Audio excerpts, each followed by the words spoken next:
Module 2. Understanding medical necessity for billing. Medical necessity is the overarching criterion for payment, in addition to the individual requirements of a CPT code. It would not be medically necessary or appropriate to bill a higher level of evaluation and management service when a lower level of service is warranted. The volume of documentation should not be the primary influence upon which a specific level of service is billed. Documentation should support the level of service reported. In Module 1, we covered the 4 essential elements of an E&M encounter note. In this module, we'll examine the level of detail required to satisfy medical necessity.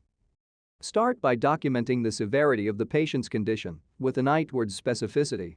It may be helpful to use medical decision-making as a mnemonic device to remember what information, data, and impressions should be captured.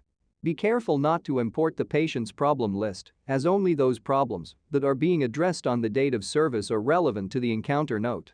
Your assessment and plan should capture your clinical thought process and support the acuity of care and services billed. It's important to note that payers will audit the level of service and procedures billed against the diagnosis codes selected. If the ICD-10 codes don't support the CPT codes, your claim may be denied or downcoded. CMS does not prohibit the use of templates to facilitate record keeping.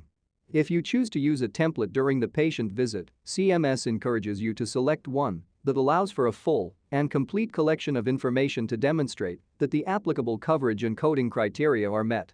Every E&M encounter note must stand alone on the date of service and establish medical necessity.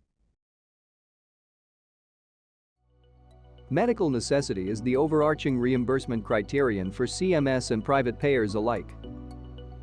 It's important to be specific when capturing information related to your patient's medical condition.